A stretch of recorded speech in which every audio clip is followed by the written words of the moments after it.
नमस्कार। दिन भर की बड़ी खबरों में आपका स्वागत है। मैं हूं आस्था श्रीवास्तव। इस बुलेटिन में बात होगी बीजेपी के खिलाफ बनते महागठबंधन की, पूर्वोत्तर के सीमा विवाद को लेकर केंद्र पर राहुल की निशाने की, जानेंगे संसद सत्र को बीच से ही क्यों किया जा सकता है समाप्त, कर्नाटक में शपथ लेने के साथ ही क्यों मुश्किल में है बसवराज, बात करेंगे राकेश टिकैत की सरकार को चेतावनी की, 1 अगस्त को हो रहे बदलावों की, और बुलेटिन के आखिर में बात होगी ओलंपिक में भारत के प्रदर्शन की। लेकिन तमाम बड़ी खबरों से पहले एक नजर सुर्खियों पर। जेडीयू अध्यक्ष पद से हटाए गए आरसीपी सिंह, राजीव रंजन सिंह लल्लन को जेडीयू का बनाया अध्यक्ष। जेडीयू कार्यकारिणी की बैठक में हुआ लल्लन सिंह को पार्टी अध्यक्ष बनाए जाने का ऐलान। बाबुल सुप्रियो ने किया राजनीति से संन्यास का ऐलान। मोदी मंत्रिमंडल से हटाए जाने के बाद से ही नाराज थे सुप्रियो। फेसबुक पोस्ट में बीजेपी से मतभेद की बात भी स्वीकारी। कांग्रेस महासचिव प्रियंका गांधी ने साधा केंद्र सरकार पर निशाना, कहा महंगाई और जासूसी जैसे मुद्दे पर चर्चा करने से डरती है सरकार। आप आम कैसे खाती हैं, सरकार के लिए ये सवाल महत्वपूर्ण। उत्तराखंड और उत्तर प्रदेश में जारी हुआ 10वीं और 12वीं का रिजल्ट के बाद छात्रों में खुशी, 99% से ज्यादा छात्र हुए पास।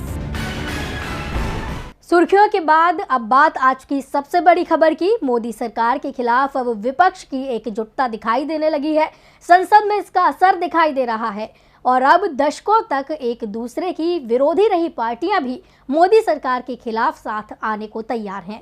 निशाने पर है 2024 का लोकसभा चुनाव। तो अब कौन कौन से दल दुश्मनी छोड़कर कर रहे हैं दोस्ती, देखिए ये रिपोर्ट।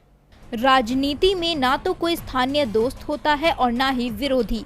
समय और परिस्थिति के हिसाब से राजनीतिक दल दोस्त और विरोधी का चुनाव करते रहे हैं और कुछ ऐसा ही अब पश्चिम बंगाल की राजनीति में होता दिख रहा है। 4 दशक तक वाम दलों के खिलाफ मुखर रही टीएमसी प्रमुख और पश्चिम बंगाल की सीएम ममता बनर्जी के तेवर अब नरम पड़ रहे हैं और कभी बीजेपी की करीबी रही ममता अब 2024 में उसकी हार तय करने की रणनीति पर फोकस कर रही हैं। बीजेपी के खिलाफ महागठबंधन बनाने के लिए ममता अभी हाल ही में 5 दिन की दिल्ली यात्रा पर आई थी। इस दौरान उन्होंने ये ऐलान भी कर दिया कि वो हर 2 महीने बाद दिल्ली का दौरा करेंगी ताकि बीजेपी के खिलाफ सभी विपक्षी दलों को एकजुट किया जा सके।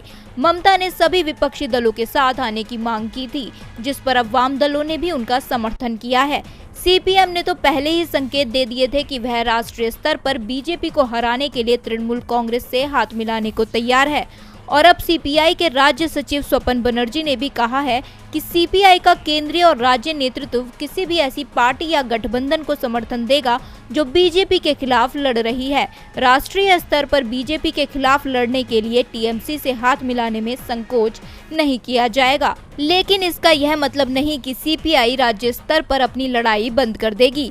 हमें यह स्वीकार करना होगा कि देश को इस समय सबसे ज्यादा खतरा बीजेपी से है।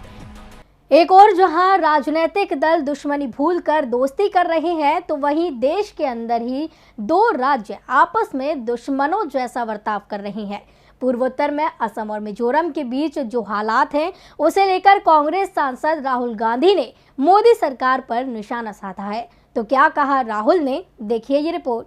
पूर्वोत्तर के 2 राज्यों में इस समय तनाव चल रहा है। सीमा विवाद के चलते असम मिजोरम सीमा पर नाकाबंदी कर दी गई है। मिजोरम के लोगों में गुस्सा इस बात को लेकर है कि उनकी जमीन पर असम कब्जा कर रहा है, जबकि असम उस जमीन पर अपना हक जताता है। हाल ही में हुए तनाव के दौरान असम पुलिस के 6 जवानों की जान चली गई थी। इसके बाद हालात संभालने के लिए केंद्रीय बलों को राज्यों की सीमा पर तैनात किया गया है। असम की ओर से मिजोरम न जाने की एडवाइजरी जारी की गई है। राज्यों में चल रहे विवाद ने मोदी सरकार को भी सवालों के घेरे में खड़ा कर दिया है। विपक्ष लगातार सरकार पर हल्ला बोल रहा है। कांग्रेस सांसद राहुल गांधी ने कहा कि न राष्ट्रीय सीमा सुरक्षित, न राज्य सीमा, विवादों व लड़ाई को हमारे देश की पवित्र भूमि में बीज की तरह बोया जा रहा है। इसका परिणाम भयानक है और होगा। राहुल गांधी ने पूर्वोत्तर के साथ ही एलएसी पर चल रहे चीन के साथ टकराव को भी लेकर सरकार की रणनीति पर सवाल खड़े किए हैं। राहुल ने कहा कि मोदी सरकार ना तो देश की सीमा को ही सुरक्षित रख पा रही है और न ही राज्यों के बीच बिगड़ती स्थिति को संभाल पा रही है। न राज्यों की सीमा पर शांति और न ही देश की सीमा पर वैसे शांति संसद में भी नहीं दिख रही है। विपक्ष के हंगामे के चलते मानसून सत्र में कोई कामकाज नहीं हो पा रहा है। विपक्ष जासूसी और कृषि कानून पर चर्चा की मांग कर रहा है, लेकिन सरकार इसके लिए तैयार नहीं है। सदन में हंगामा मचा है। ऐसे में अब सरकार ने विपक्ष से बचने की एक नई रणनीति पर काम शुरू किया है। तो क्या है सरकार की नई रणनीति, देखिए ये रिपोर्ट। जब से संसद का सत्र शुरू हुआ है तब से हंगामे का शोर गूंज रहा है।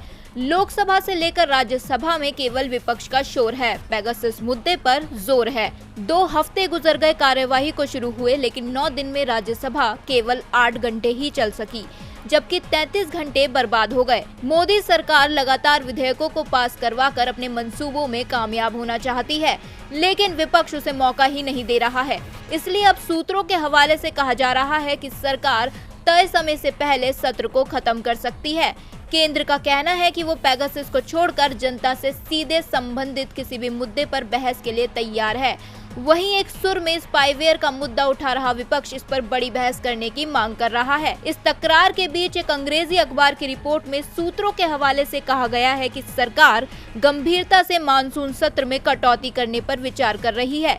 एक मंत्री ने कहा कि अगर सरकार सत्र को खत्म करने का फैसला लेती है तो कुछ हिस्सों में बढ़ रहे महामारी के मामले भी एक कारण हो सकते हैं। हालांकि उन्होंने ये भी कहा कि सरकार विपक्ष के नेताओं को दोनों सदनों की शांति से काम करने पर सहमत करने के लिए मनाने की कोशिश करेगी। अब भले ही सरकार विपक्ष को मनाने की बात कह रही है, लेकिन सत्र की शुरुआत के साथ ही कांग्रेस, तृणमूल कांग्रेस और शिरोमणि अकाली दल बहुजन समाज पार्टी सदन में विरोध कर रही है। यहाँ तक कि पश्चिम बंगाल की मुख्यमंत्री ममता बनर्जी और कांग्रेस नेता सोनिया गांधी, राहुल गांधी की मुलाकात के बाद अगले दिन से ही विपक्ष के बीच साठगांठ देखी जा रही है।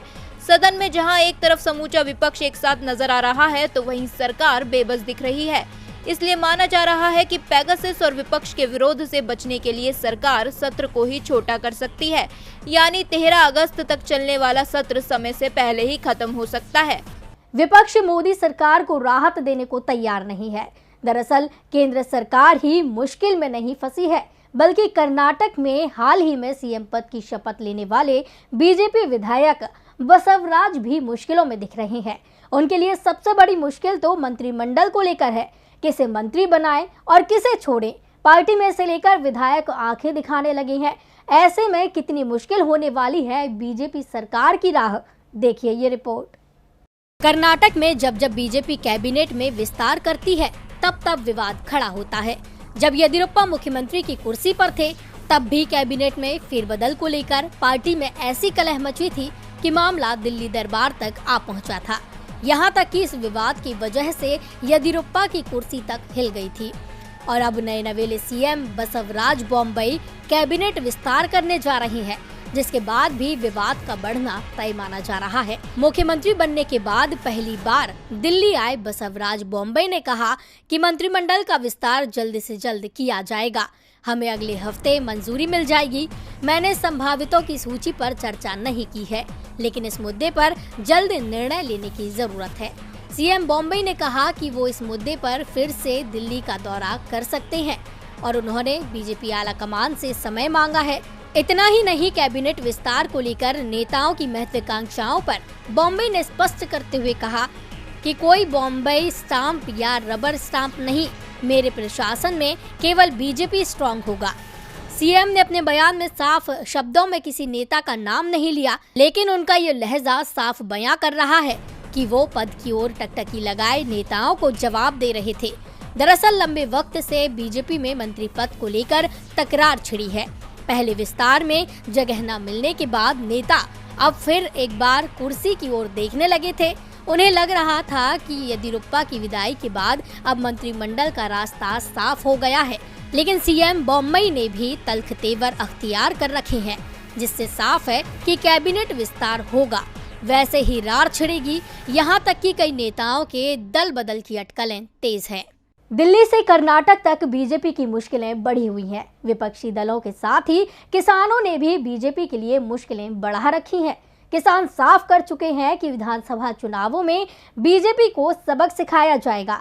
खास तौर पर यूपी विधानसभा चुनावों में इसे लेकर यूपी बीजेपी ने एक कार्टून जारी किया था।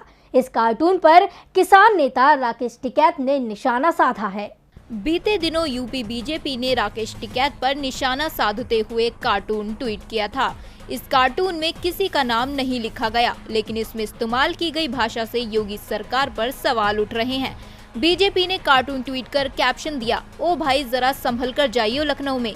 ये ट्वीट बीजेपी की तरफ से तब किया गया जब किसान नेता राकेश टिकैत ने दिल्ली की तरह ही लखनऊ भी घेरने की बात कही। बीजेपी के इस ट्वीट के बाद से यूपी में ट्विटर वॉर छिड़ गया है। धमकी भरे अंदाज में किसान नेता राकेश टिकैत ने बीजेपी के ट्वीट पर निशाना साधा है। टिकैत ने लिखा है कि उत्तर प्रदेश में योगी है जो बक्कल तार देते हैं और पोस्टर भी लगवा देते हैं। राकेश टिकैत ने बीजेपी पर चोरी के भी आरोप लगाए। टिकैत ने कहा, कभी बीजेपी भगवा रंग चुराती है तो कभी शब्द चुराती है, कभी लोग चुराकर पार्टी मिलाती है। टिकैत यही नहीं रुके, उन्होंने आगे कहा कि यूपी बीजेपी की सरकार है कहाँ? सरकार तो मोदी सरकार है और मोदी सरकार को चलाती हैं कंपनियां, उनकी तो सरकार है ही नहीं। खामखा उलझ रहे हैं। उनके ट्वीट का मतलब तो ये हुआ कि यहाँ ना आओ, लखनऊ में मत आना, लखनऊ में मुख्यमंत्री हैं, मुख्यमंत्री तो लखनऊ में ही बैठता है। कोई 4 राज्य तो है नहीं कि मुख्यमंत्री मेरठ में बैठेंगे, मुरादाबाद बैठेंगे, लखनऊ तो जाते रहे हैं पहले भी। टिकैत के तेवरों से साफ है कि वो न डरेंगे और न दबेंगे, यूपी में बदलाव करेंगे। यूपी में चुनाव 6 महीने बाद है, ऐसे में अगर बदलाव होगा तो उसमें समय लगेगा, लेकिन उससे पहले ही 1 अगस्त यानी रविवार से ही देश में कई बड़े बदलाव हो रहे हैं, जिन्हें जानना आपके लिए बेहद जरूरी है। तो क्या क्या हो रहे हैं बदलाव, देखिए ये रिपोर्ट। अगस्त की शुरुआत महंगाई से बढ़ती परेशानी की खबरों के साथ हो सकती है। अगस्त से आपकी जिंदगी में कई बड़े बदलाव शुरू होंगे जो पूरे महीने चलेंगे, जिनमें एटीएम, सैलरी, पेंशन, ईएमआई से जुड़े कई नियमों में बदलाव होगा। 1 अगस्त से एटीएम लेन देन महंगा होने जा रहा है। दरअसल भारतीय रिजर्व बैंक के आदेश के बाद 1 अगस्त से बैंक एटीएम पर इंटरचेंज चार्ज में 2 रुपए की बढ़ोतरी कर सकेंगे। नए नियमों के मुताबिक ग्राहक अपने बैंक के एटीएम से हर महीने 5 फ्री ट्रांजैक्शन कर सकेंगे, जिससे ग्राहक दूसरे बैंक के एटीएम का उपयोग करके मेट्रो सिटी में 3 और नॉन मेट्रो सिटी में 5 फ्री एटीएम ट्रांजैक्शन कर सकेंगे। वहीं अब अगस्त से आईसीआईसीआई बैंक की बैंकिंग सेवाएं महंगी होंगी। आईसीआईसीआई बैंक ने एटीएम ट्रांजैक्शन और चेकबुक को लेकर नियमों में बदलाव किया है, जिसके चलते रेगुलर सेविंग अकाउंट के लिए आईसीआईसीआई बैंक हर महीने 4 कैश ट्रांजैक्शन फ्री देता है, लेकिन अब फ्री लिमिट के बाद हर ट्रांजैक्शन पर 150 रुपए देने होंगे। वहीं वैल्यू लिमिट जमा और निकासी में होम ब्रांच और नॉन होम ब्रांच दोनों ही ट्रांजैक्शन शामिल हैं।